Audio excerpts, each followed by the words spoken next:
so many companies will either hire content writers, hire SEOs, or get a bunch of resource in-house, whether that's their marketing team, content team, whoever, throw up all these articles on their website, and then weeks, months, years later, realize that they might be driving a little bit of traffic, but they're not driving qualified opportunities. Welcome to the B2B Playbook. We built this channel for small B2B marketing teams who want to drive more revenue for their business. Every week, we're showing you how to create more demand for your brand step by step using our 5 Bs Framework. So if you're time poor, resource strapped, but you still want to make a big impact on your business, make sure you hit that like and subscribe button down below so you don't miss an episode. Welcome back to the B2B Playbook. Listeners, as you know, we rarely have guests on our show. Instead, we select a few true experts who align with our view that B2B marketing is more about people, not platforms. Today, our special guest is Sam Dunning. Sam is the founder of Breaking B2B, where they specialize in B2B SEO and web design that's built for revenue, not vanity. He's also the host of the excellent Breaking B2B podcast. Go and check it out. We know that an SEO expert has been well overdue on this podcast, and Sam has the kind of no-nonsense approach that we love here at the B2B Playbook. I'm very excited to dig into his frameworks and practical tips. Sam, you are our first and only SEO expert. Thank you so much for coming on the show. Oh God, I hope your audience is ready. George, thanks for having me, man. Looking forward to it. Excited to chat. Yeah, look, I want to kick it off on a positive note, but we're actually going to flip it around and start with the negative. Look, Okay. Sam, you hear so few positive stories around SEO, both from companies that try and do it in-house and also those that outsource it to agencies. My question to you is, where are companies really going wrong when it comes to SEO? Yeah, there's many ways, but keeping it B2B focused, there's a bunch that I see, George, from a day to day when it comes to nailing B2B SEO and some of the most frustrating mistakes that cost businesses qualified leads and revenue with their organic search strategy. So probably the main culprit is wasting time. And what I mean by that is so many B2B companies think SEO is just chucking blogs on their website, making a ton of articles, and then that in turn is going to drive traffic, which is going to drive pipeline, aka demo requests or qualified sales calls, depending on their B2B company setup. But it just doesn't work like that. So many companies will either hire content writers, hire SEOs, or get a bunch of resource in-house, whether that's their marketing team, content team, whoever, throw up all these articles on their website, and then weeks, months, years later, realize that they might be driving a little bit of traffic, but they're not driving qualified opportunities. So what they're doing is they're starting what we call top of the funnel SEO, kind of more of an awareness play, when really they should be going as a bottom up approach. So starting with prospects that have a need for your offer, have the problem you fix, are actively in market and searching for solutions like yours. And you shouldn't even touch blog articles for the first couple months at least of your SEO strategy. So that's the number one mistake, but there is others.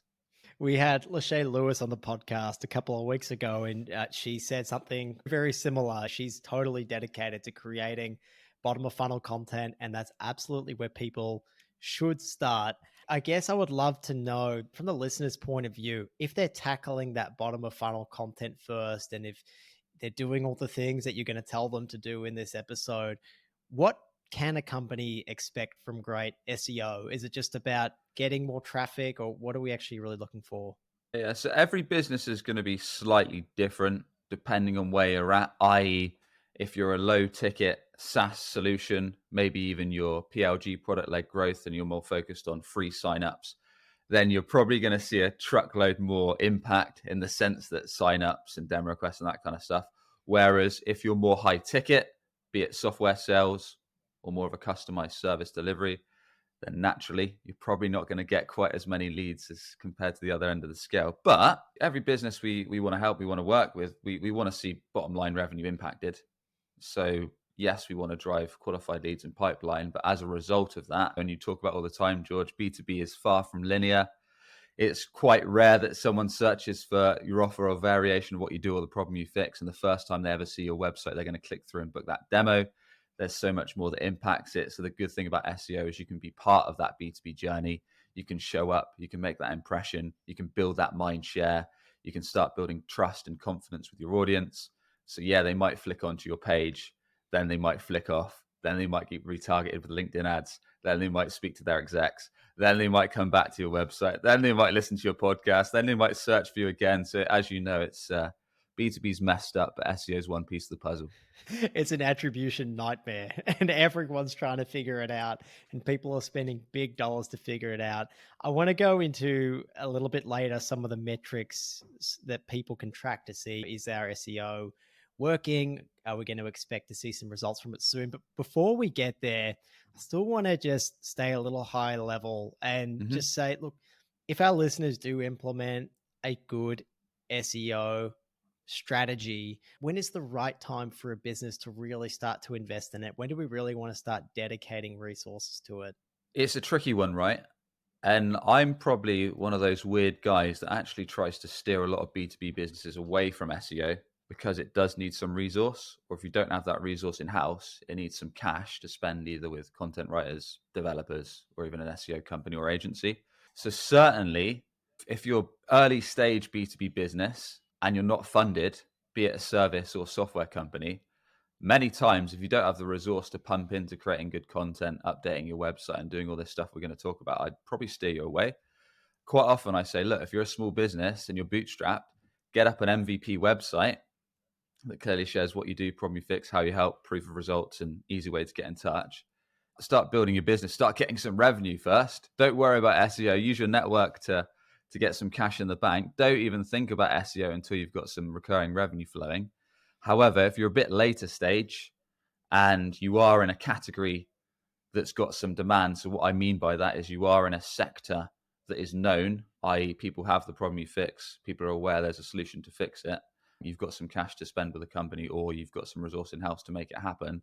Then yes, SEO makes sense as long as your team understand how it works and realizes that it's not a click your fingers, get a ton of leads. It's not a paid advertising play. There's a bit more to it than that, but we can dive into some of those advantages. So it's not always the best match depending on where your business is at.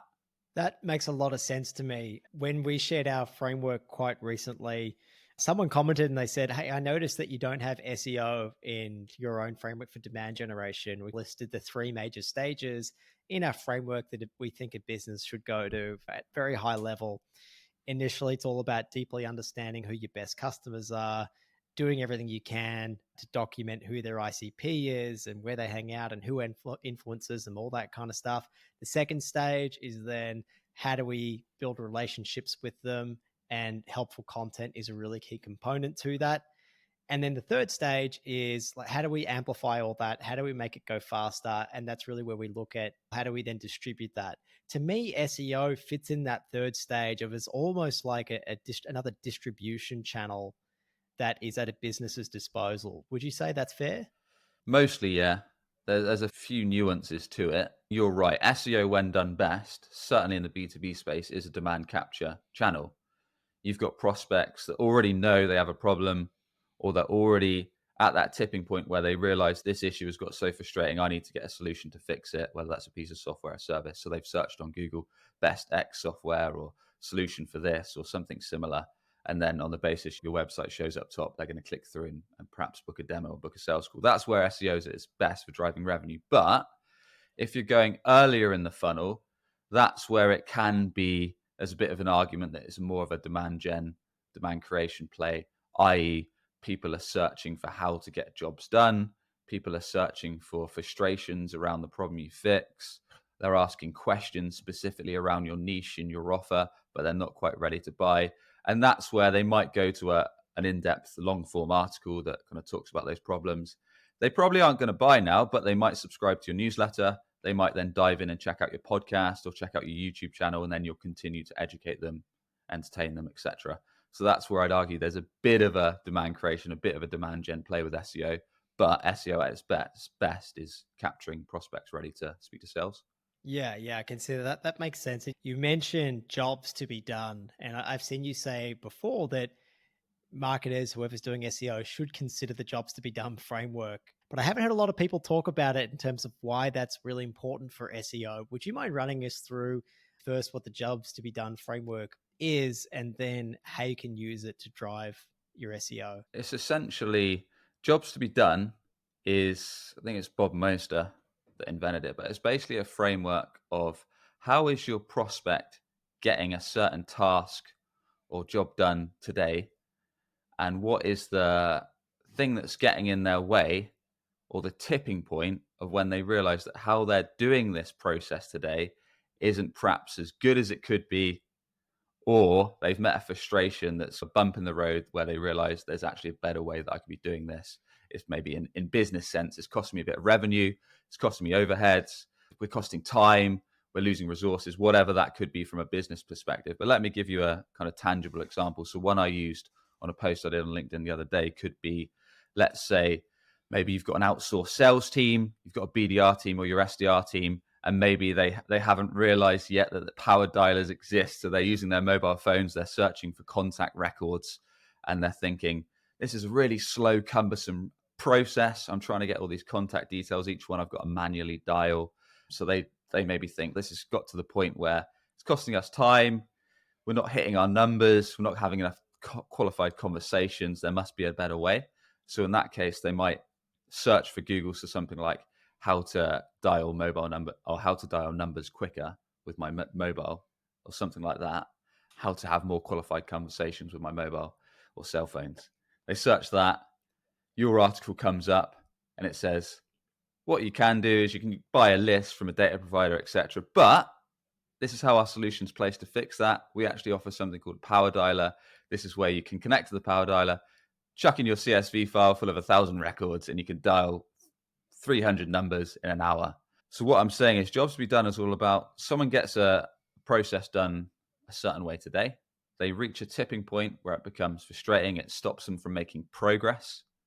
And that's when they realize that they need to find out a solution. And that tipping point could be anything. It could be hemorrhaging revenue. It could be they're just getting frustrated at work. It could be their job's on the line. It could be their staff's on the line, whatever. And that's where customer interviews come into play, because you need to speak to target prospects, existing customers you've recently sold to or onboarded, and understand why it was that they chose you, or what terrible thing happened at that tipping point where they realized, I can't continue as I am. I need to do something about this.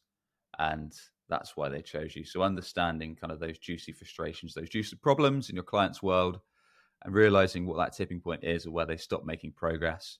If you can nail that, that's super useful when it comes to creating not just blog articles or website pages, but content in general, because leveraging juicy problems like that is super impactful, because problems resonate so much more than features or benefits.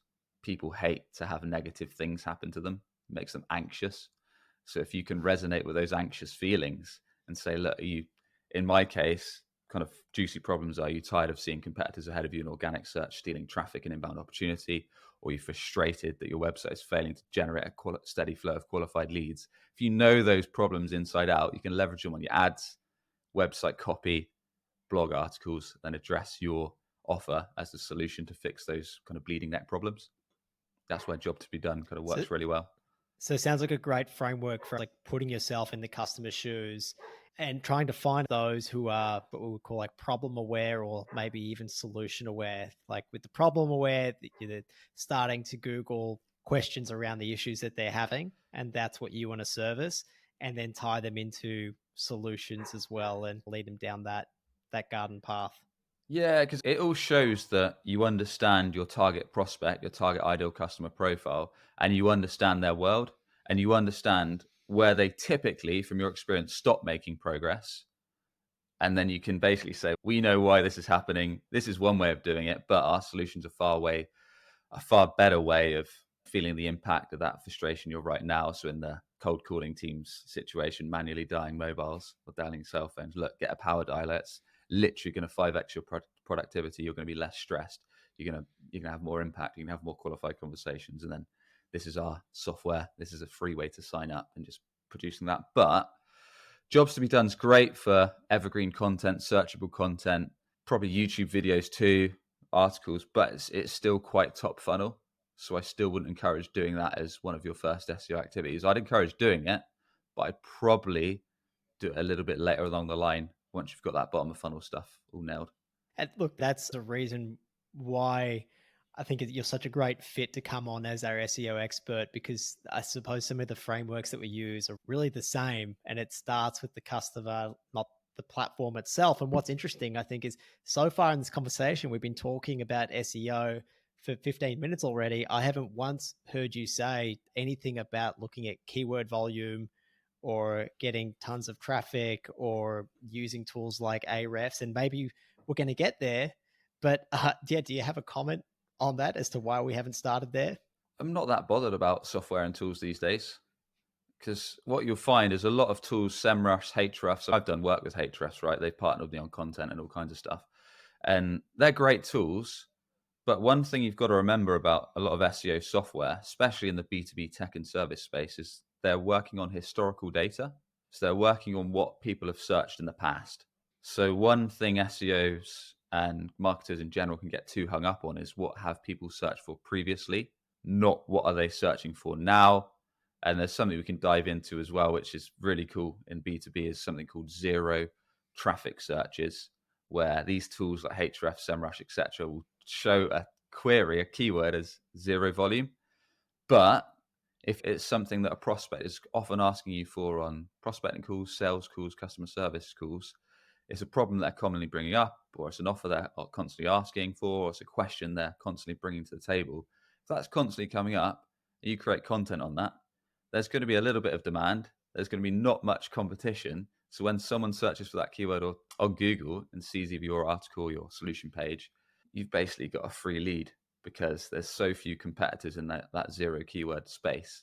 And if it's a crisp, specific question, offer, objection that's being raised all the time, other people are going to be searching for it. And if you can nail those, it's almost like a gold mine to getting qualified leads.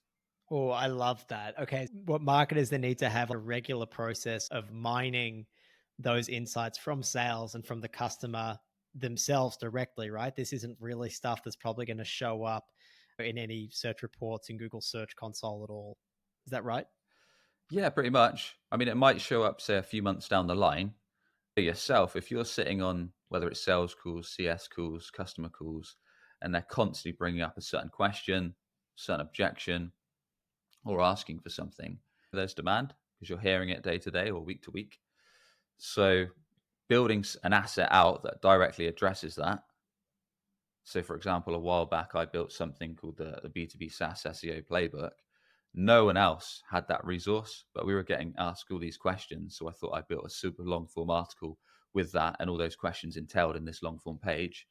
And initially it had zero traffic, but over the few months, it built up to 20, 30 or so searches a month. But that alone was not only useful because it could address some of those questions and it could generate us a few leads, but also as a useful resource for sales. So whenever someone has that question, it helps with sales enablement because they can just ping that article across. We embedded a YouTube video in it, which literally had that full B2B SaaS SEO process from start to delivery to finish. So not only the good SEO resources, not just go by the typical traditional way of doing keyword research, but they target kind of juicy search terms that might have low competition, but generate decent leads, but also are useful assets for your sales team to share with prospects rather than endlessly sending PDFs that might end up in the spam folder. And I suppose because you've built this content with the mentality of let's just build something helpful that we know people are asking for. When people do come across it, it's going to have so much more impact. I feel like in many cases, the SEO team is just totally separate to the the team that's gathering customer insights, that's different to the content team. And I feel like everyone should be aligned around what does the customer want from us? How can we best help them? How can we really deliver something that really answers their questions and leads them to that next step rather Mm, than, hey, SEO, like, how are we going for these rankings? Are we getting more or less traffic? yeah. And there are old school tips that I can share with you on how you can rank pages, which a lot of SEOs will share, like skyscraper technique and various other things. But like you mentioned there, these days Google is gearing more and more towards the content that you put out, whether that's a service page, a feature page, an offer page, an alternatives page, and a blog article, whatever. they want it to hit something called EEAT, experience, expertise, authority, trust. They want to show that it's helpful content, that it educates the prospect, makes them actually stay on your page for a decent amount of time, and gives them the information they're looking for ultimately in the best possible way. So that's why, if you understand what prospects, customers are asking for on calls, you understand their kind of bleeding net problems, you understand their jobs to be done, what's stopping them from making progress, you understand the impact of them not solving that problem, and then you position your offer in a way that's a no-brainer that says, look, this is how we can stop all these issues. You back that up with social proof, testimonials, review videos, all that good stuff, and you guide them to take the next step with clear call to actions. If you're doing that, then you'll struggle not to rank pages if you do it right. Yes, there's some nuances, and if you're going after CRM trying to compete with HubSpot and Salesforce, you're on a worrying road. But that aside, for more specific and niche industries, that's going to work pretty well. Can you take us further into that EEAT framework, just so people can understand a bit more about it and I guess what each of those letters stands for and how they can then implement that on each piece of content they put together? So I'll give you an example. So at my last company that I exited, Web Choice, basically, and I'm building this out now for breakingb2b.com. So EAT, experience, expertise, authority, trust. It's all about showing that whoever's putting together these pages of content on your website has direct experience and expertise in the topic. So you're not getting some random writer and sending them a few bullet points saying, look, write this page on these topics. It's got to be 1,000 words and it's got to rank number one. Because that probably won't work unless you've got like minimal competitors. So a good way of doing this, like going back to something that's tactical and actionable, let's say bottom of the funnel, let's say one of the first things you want to do when you're building out your SEO for your website is get as niche and specific as possible. So you want to make out a list of what are the main offers or services you want leads for, what are your high ticket offers, and then what are the main industries that are the main ICP, the main ideal client profile that you want to hit. So to give you an actionable example, I've built out pages like SEO for B2B SaaS companies, SEO for fintech companies, B2B web design, all that kind of stuff. So literally the service plus the industry. So then what you want to do in terms of, these are solution pages, right? If someone's typing, in our case, B2B SEO company, in your case, maybe, I don't know, how to build a B2B playbook or something that's relevant to your offer. They're typing it not because they're bored. They're typing it because they probably want help with that offer. So it's your job to make a best-in-class page. And if you want to hit EAT, my typical framework is start with kind of the problem. What's the frustration that your prospects are facing right now around this offer? What's the impact of not solving it? What's the solution? So what's the step-by-step of you kind of fixing this offer? How do you do it from initial research to process to delivery to account management to execution, whatever's relevant in your world? Have some social proofs, have some nice customer review testimonials with their picture and summary of how you helped. Maybe have some video recommendations, etc. If it's an offer page or a solution page, share your pricing, shows transparency, and actually gives people what they want to see. And then also, which is a bit of a gem, is build out an FAQ section on that page. And this works a treat for solution pages, feature pages, alternative pages, and more. And relevant to that offer. So in my case, if I built out my solution for industry page, which might be SEO for B2B SaaS companies, I have an FAQ section at the bottom of that page, which quite literally addresses questions we get on sales calls, like, why are you guys so expensive? Isn't investing Google ads faster? Why does SEO take so long? Literally, these questions that I get, I address head on. So yeah, having an FAQ section is not only good to help you rank for SEO, it shows hands-on expertise because you're literally bringing up objections and questions you get every day.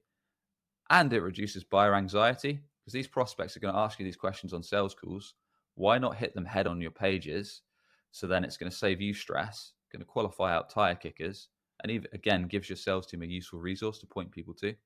So when it comes to, is it either expertise or authority? I'm not sure which one this would fall in. Will Google then look to see, oh, Breaking B2B has a whole lot of content around B2B SEO. So they must be an expert in that. Is that how they judge it? Do they go through and look that you, Sam, are behind this as well and that you're the author of some of these pages? Like, how far down does this look? It's hard to say. I can't answer that indefinitely.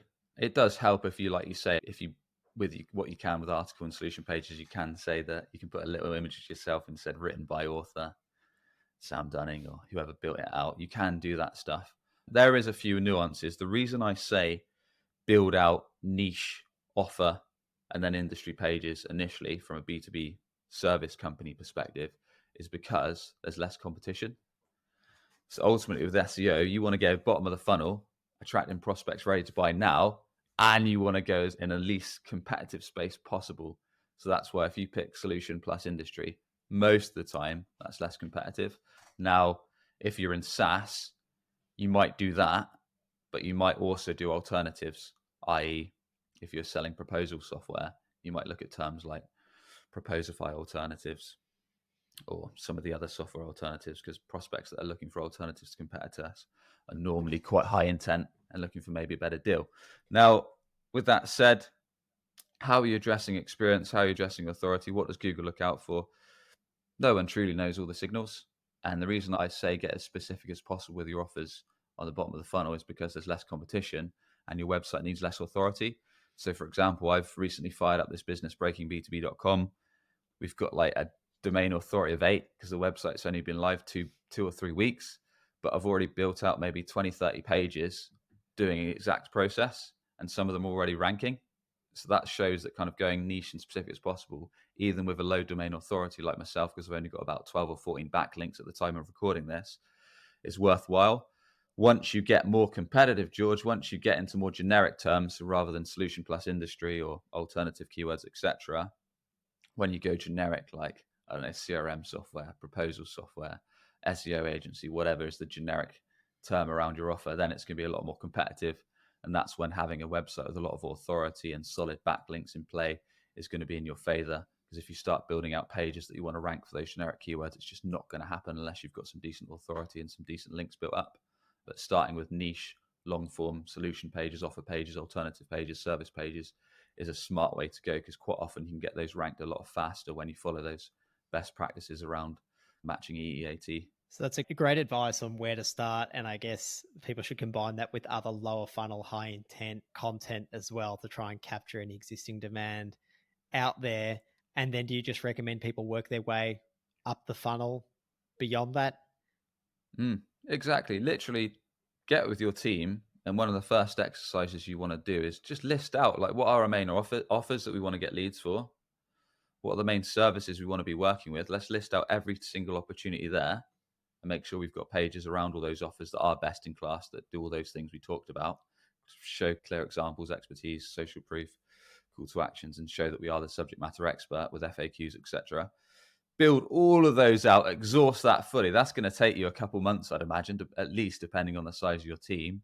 Then you might, if you're in software, you might want to look at like alternatives pages and versus pages and that kind of stuff. Only once you've exhausted all of that stuff should you then start working up the funnel. And then, yes, that's when you might start doing some jobs to be done content around how to do this and that kind of stuff. But the thing to bear in mind is it's not just how to do, like in our case, how to build a B2B website. It's more specific. So it's literally going for that job to be done, i.e., in the BDR, the SDR team, to how to get more connects with a mobile phone in faster time. So it's very specific to that problem and that issue and that stumbling block. That's why the customer calls are going to be useful, because it's going to give you that clear example of what that frustration is. Whereas if you're just doing how to do, I don't know, how to build a website or something very simple, the chances are when Google roll out their AI, when Google roll out search generative experience, that article will just be smashed by an AI answer. But when you get specific to jobs to be done, then that's going to help you, because it's more specific, it's more nuanced to your niche, it's more authoritative to your industry. Does that make sense? Yeah, I love this. This is just contrary to, I think, what so many other SEO experts out there will say to you. And I just love how customer led your approach is. And I know you do mix it in with the technical side as well. And before we dive into the technical side, I want to get back to the backlinking side. You mentioned that you've already accumulated 14 or so backlinks for your very new website.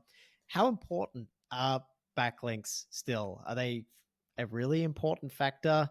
Is there a golden number that you need to get to? How do you assess that? This is the tricky part, right? So this is why everything I'm trying to give tactical advice on, from going as niche and specific as possible, is good, because then you can usually get some quick wins with rankings. But you'll hit a plateau where if you don't have links and you don't have authority behind your website, you're just not going to rank for those more competitive keywords. So that's when it becomes, when you start going to more generic, higher traffic search terms, that's when you're going to need them. In my case, there's a few, I can give you some ways to build links, which certainly not going to break the bank. One of the best ones, which is probably relevant for B2B marketers or founders, is guesting on podcasts like we're doing now. One of my hacks for doing that is go onto a website called chartable.com. That's chartable.com. Go filter it via charts. So choose whatever sector you're in: marketing, business, construction, whatever, and then filter it to your country or your target country, and then Apple Podcast. Then you can see a list of the top 50, top 100 or so podcasts in your niche.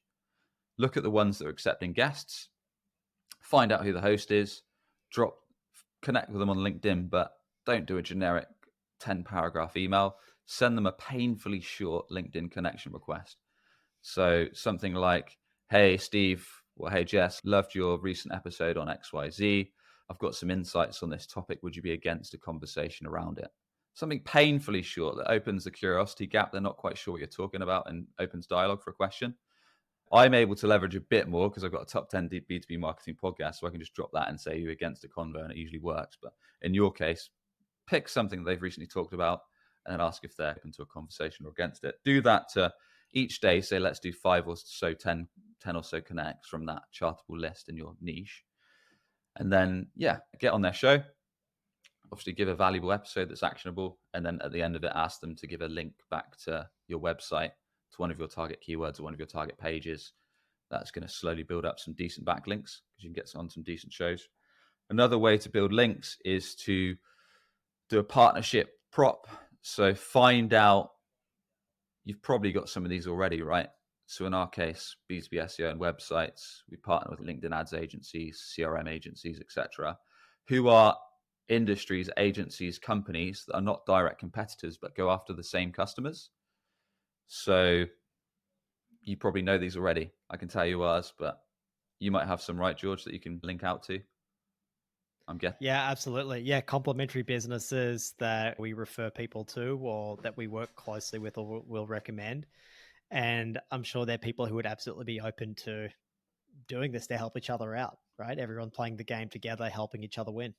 Yeah, exactly. So just take 10 minutes to think out, like, who's going after the same audience but not a direct competitor.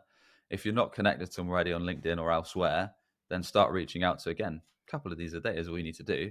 And it's almost a no-brainer for them, because I usually pitch it as, let's build content together. So let's either build, I don't know, a podcast or YouTube video, maybe do a blog article, maybe do a guide, build that content asset together. Maybe one article for your site, one article for theirs. Make it useful, make it around a similar topic that's around maybe a jobs to be done question, whatever. Put a link back to each other's site, then you've got a free backlink. But long term, partnerships are valuable because not only that, but they can start sending you customers. So if they have prospects that they need your offer, they send it to you. Likewise, you send it to them, and all that kind of good stuff. So partnerships are a really good B2B business play in general, to build up revenue at zero cost, but also to build out content assets and acquire backlinks. Those two are probably two of the best. The other ones are getting a bit more technical or a bit shady, where it comes to, not that buying backlinks is shady, because everyone does it. They just don't. They just say they don't. So there's plenty of sites where you can buy links from. Some are good, some are not so good. And you can also just create content that's so good that people link to it.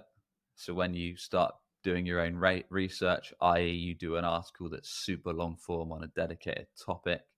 Let's say it was around, I don't know, let's say I did something on how to reduce B2B SaaS website bounce rates, but I got unique insights because I interviewed like 1,000 B2B SaaS company CMOs, and I got all these stats, put together a super long form article. I put together some statistics charts.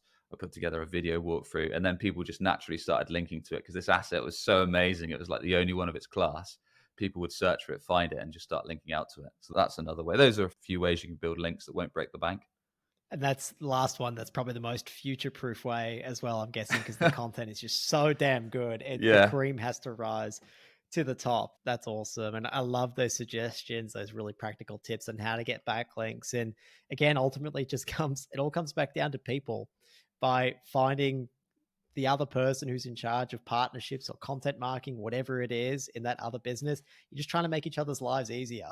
You're just trying to help each other do your jobs better, meet each other's KPIs. And so it all just comes back down to people.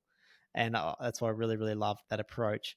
You've spoken about a little bit about the technical side. Is there anything else worth mentioning on the technical side that you see really makes a difference when it comes to structuring a page or the URL of a page or anything like that at all?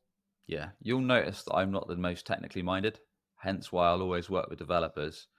But I'm probably quite a contrary SEO where I believe a lot of technical SEO is BS and a lot of it is overkill. So when companies start doing 2-3 months audits on websites and it's all technical stuff, I'm thinking is that really going to move the needle? Unless you've got a website that's got 100,000 pages and are rebuilding the architecture, then there's so many more quick wins that I've already shared that you can do that's actually going to drive impact on B2B pipeline and traffic and revenue. But yeah, you still want to do the basics right. So if you've got a website that takes 5-10 seconds to load, you're going to want to sort out your page speed and make sure it loads quickly. You're going to make sure you want to have clean navigation so it's super easy to navigate on your mobile, on your PC. UX is important, right, in SEO, something that's not talked about a lot. User experience. There's no point sending a prospect to even a best-in-class service page, offer page, alternative page, blog article, but if the design looks like a potato, it's just going to cause the prospect to bounce. If it's super cumbersome, if they land on your page and you've just sprung them up with an email sign up or a lead magnet pop up 2 seconds in, or a cookie warning or a chat bot, they're just going to flick off, right? You've got to put yourself in the prospect's shoes. Like, do they want to see this within 2 seconds of landing on your website? No. So you've got to give them an enjoyable experience. You've got to design. So much of what I talk about is building for your focus clients, understanding what they care about, and building out pages to match their problems, their pain points, their jobs to be done, their aspirations, their goals, and their motivations.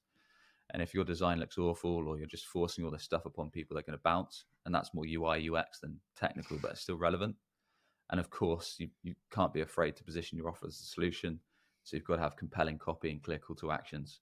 Yeah, so that's like just general design conversion rate practices. But a lot of that you want to speak to your prospects, speak to your customers to understand. That could be a separate episode, building website to please target clients. This is more SEO focused, so I don't want to go too off piste. But yeah, technical SEO, standard things like making sure your meta titles, descriptions, your URLs are on point. So ultimately, if I wanted to rank a page for B2B SEO agency, then the URL is going to be mywebsite.com/B2B SEO agency. So URL's got to have the right structure relevant to the page you want to rank. Likewise, your page title and description's got to be relevant to that keyword. Again, heading H1 tag's got to be relevant to that main keyword, and then you're following H2, H3s again in a systematic process. Apart from that, apart from general optimizations, technical SEO, in my opinion, gets too overflagged. Yes, you want a sitemap. Yes, you want to do a few other bits and pieces that I haven't laid out. But if you're going overkill with technical SEO and you're neglecting content, like what I find is a lot of technical SEOs are so focused on getting a website technically perfect and scoring 100 on all their software and tools, they just neglect all this content stuff that I've talked about.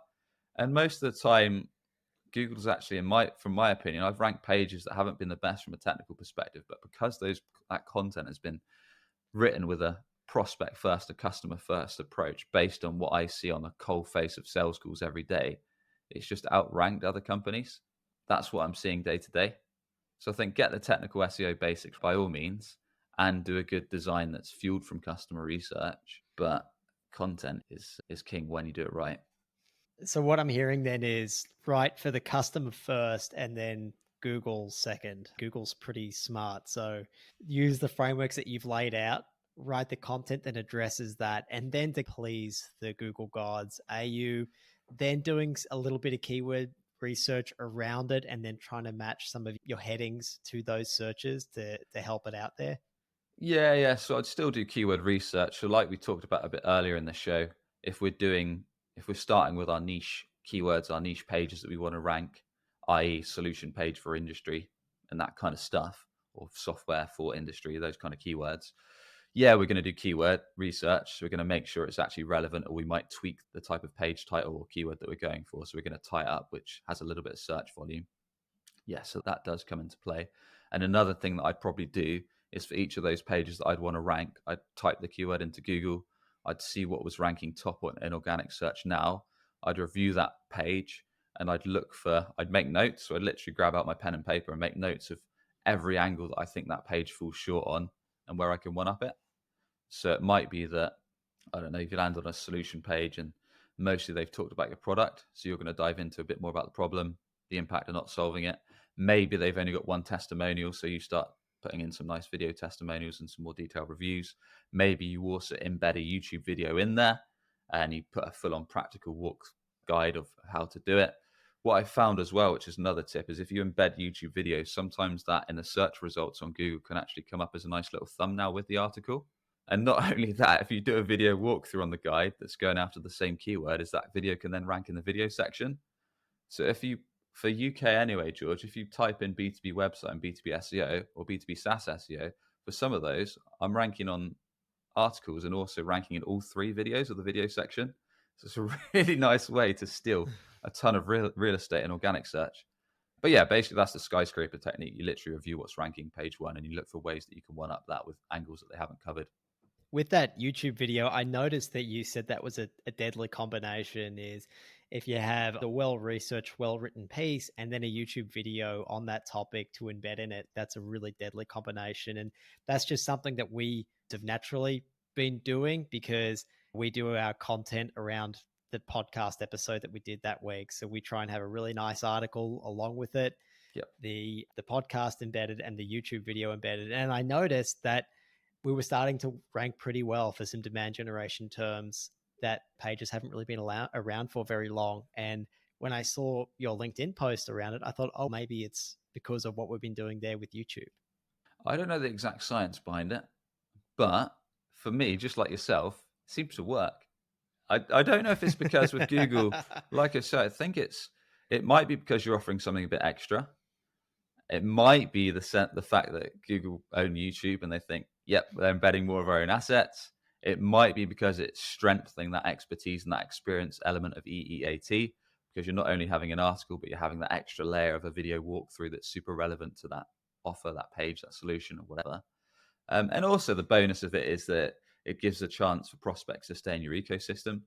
Because if you're like me, I can't be asked to read a bunch of long form pages. If I see there's a YouTube video, I might just click into that, watch it. If I like it, I might subscribe to their content. Or you could do the same with a podcast embed or whatever that may be. So a lot of this is giving prospects other way to consume your content and then stay in your ecosystem, which is obviously vitally important in B2B. So I suppose rule of thumb is just try and provide the best experience possible. Video is obviously a great way to do that. People like good, punchy content. So why not include that on your pages if you have it, or try and create your pages with that in mind as well. I want to now circle back to metrics. How do we track the success of our SEO efforts? What should we be looking at? You've just got to look at LinkedIn influencers and see the upward trend graphs of where their blog got 100,000 views from AI content in 2 weeks. And then give that to your CEO, and then he's going to be really happy and probably give you $100,000 pay rise. No, I'm kidding. I'm kidding. So I'm just sick of those upward trend articles and pages. Now, yeah, it's the $1 million question, right? And ultimately, if you're reporting to your CEO, your CMO, whoever, they're going to want to see its impact on revenue. So that's why a lot of what I've shared is as tactical as possible to bottom of the funnel that's actually going to drive either qualified sales calls or demo requests. So understanding kind of what prospects search for when they have high intent for your offer or are comparing you against alternatives is vital. So you can start capturing those inbound leads as soon as possible. So yeah, naturally you want to set up Google Analytics or similar tools so you can report on organic traffic and start saying, look, since we started this SEO campaign, we've seen an uptick in traffic. You can use tools like Hrefs or similar, so you can start reporting on these are our focus keywords around our solutions and our offer and similar. And you can see that we're seeing an uptick in these organic page rankings, which is good. And likewise, the traffic's coming on. But ultimately, you want to start reporting on the inbounds. So as I'm sure you've shared, having how do you hear about us field is good. What's better, how you heard about us field for your calendar form or your inquiry form. So what's better is literally asking them on sales calls. So I don't know if you've seen this, George, but for me, how did you hear about us field has a lot of flaws. So a lot of people, even though they haven't found us through certain channels, they put them. So like they might say for me, LinkedIn or the podcast or internet, but then I'll ask them on the sales call, like, how did you stumble upon us today? What's your full journey to actually finding us? And they'll say, first I searched this on Google, then I listened to your podcast, then read some of your stuff on LinkedIn, and then I was ready to book a call. But if you use that first touch, then it's not always going to work. So best to layer it with sales call evidence, take the how did you hear about us Yeah. field, and then also maybe even look into your analytics, and then you can piece together the full journey. Yeah, we've experienced something similar. Like that, it can be very helpful. And look, because we deal with a lot of marketers, tend to know the Yeah. plight of attribution and help each other out a little more. But any other industry or Hmm. like any other person outside of marketing, like they're mostly writing internet, website, like the most unhelpful responses. And that's why all the juice comes from the sales calls. I completely agree with you. And there's so much poor advice around that field. Like people say, how did you hear about us? It's like the ultimate field. There's so much poor advice. And like you say, a lot of people writing that advice are working specifically with MarTech, like marketers, technology people, or sellers, which, like you say, are savvy. But there's so many more industries outside of marketing and B2B, for God's sake. So yeah, using sales calls is vitally important, as well as analytic tools. But yeah, ultimately, as soon as you're getting this evidence, i.e. target keywords going up in rankings, take a screenshot, drop it into Slack, drop it into a shared Google Drive. However, likewise, traffic's going up and uptick, take screenshots, drop it into a Slack channel, into a shared Google Drive folder. As soon as you see wins, start reporting on them. If you're seeing some of your key solution pages, your alternative pages, your service pages, your articles, etc., start to get page one and top 3 organic, take a screenshot, show your CEO, your CMO. And likewise, once you start getting inbounds, if they did fill out the form, or you can attribute it back to organic search, do that. If you've got Gong, Quora, similar, you've got call recordings, and they say, look, I searched for this as part of the journey, take snippets of that, put that into the G Drive. Everything you can do to show evidence that it's working to your execs, make a recording of it or make a snapshot of it, drop it into a Google Drive or Slack or however you report, and just keep doing progress, keep bumping on what's working. Like most things in B2B marketing, it's all about getting a feedback loop from your prospects and your customers, because that's going to mostly inform the strategy. And then once you start seeing those wins, then double down on what's driving impact. Love it. I think we're very, very closely aligned in a lot of things that we do. And I think we probably also have a bit of frustration at the lack of nuance around some of the conversations happening on LinkedIn. A lot of it is from people who just market to marketers. They Oh often God, have yeah. their own agenda. It can be quite frustrating. Like I see so many people totally discount the role of sales, saying that sales doesn't need to exist. Marketing should be able to do everything. And you just think to yourself, have these people either A, run their own business, or B, like being responsible for actually driving revenue within an organization? Because I feel like if they were, they wouldn't be saying that. They don't realize, like you say, George, they spin their own narrative. But a lot of these marketers that are preaching this stuff have either never sold anything in their life, or they're just literally saying what they want to say. What they don't realize is, especially in high ticket, B2B companies typically evaluate a few vendors, which you've probably talked about when Ryan Paul Gibson was on the podcast. And when they're doing their research, they're going to make a list of, especially high ticket software service solution. They're going to evaluate 3 or 4 vendors, whether that one of those comes from Google search, one comes from their peers, one comes from Slack recommendations, whatever. And if you're not in that comparison list, you're not in there. And then, yes, sales have got a bloody difficult job, because then they've got to take this time knowing they're stacked up against 2 or 3 other vendors. So that's where kind of demand gen or demand creation is so important, because you might have built trust before they've ever done that Google search, and they might have that bias towards you from your podcast, your YouTube channel, your content on LinkedIn. So it's just, there's so much more to it. And a lot of marketers don't realize how tough sales has got it. And I can say that because, just like you, George, I'm selling my own services and offers, but they could learn so much from doing a day of cold calling or a day of sales calls, or understanding what prospects are bringing up. Like that, so many marketers are clueless. That's why I think the best marketers are often actually people who started out in sales and Yep. had a few years in sales and then turned to marketing. I think a lot of marketers are afraid to talk to people and to call them, to cold call, to just get in front of people. I think we're so used to being, and I was like this, I'll put my hand up and say I was absolutely like someone who was like that, that just hid behind their dashboard, It was much easier answering a question with, oh, I don't know, let's test it, rather than speaking to someone to find out the answer. Completely agree. Completely agree. I think we're aligned. Okay, final question. It's such a hot topic, AI. A lot of marketers that I've been speaking to, their budgets are being cut. They're getting pressure from their bosses to do more with less. They often suggest using AI as something that can help them do more with less. Does it have a role in SEO? And if so, where does it play? Yeah, I think it can. I think just don't let it do everything, right? So I think it's going to be fine for maybe helping a bit with some keyword research, for maybe formulating some of the basic technical SEO. So if you're building out a solution page, let's say it's for your niche service or offer plus the industry you serve, it might help you with the framework. So it might say, look, this is going to be the rough meta title description. This is going to be the rough H1 and rest of the heading tags that formulate the page. And it might give you a rough structure, like it might analyze the top 3 organic current number 1 results. So it might give you some of that data and help you start building a framework for the page. It might even, some of them will write all the copy for you. I'd be hesitant for a few reasons. One, because eventually, not right now, but eventually Google might become sus to kind of stuff that's completely computer generated. But secondly, because it goes against this helpful content update and against EEAT to show that hands-on expertise and experience and authority in the topic. If you get a computer that's working off historical data to write a copy, how up to date is it? How relevant is it to what your prospects care about, want to get done, what's annoying them, what the solutions they want to see, that kind of stuff. And if a prospect lands on your page and you've left it to AI and it just says, we 10x this, we supercharge, we're a 360 all-in-one analytical platform to drive your revenue. And it's like, people are now, like, you see so many comments on LinkedIn, you become tone deaf to these phrases, these AI generated stuff. Like, it's not going to resonate. And a big part of Azure is resonating with your prospects, whether that's their problems, their frustrations, jobs to be done. If you don't resonate, then you don't really get anywhere in B2B. So I think it's, yes, you can use it as a foundation for your framework, but then I think if you want to rank really well and you want your copy to convert on your pages, then I'd advise getting someone with some expertise to guide it at least and build it out with your content team.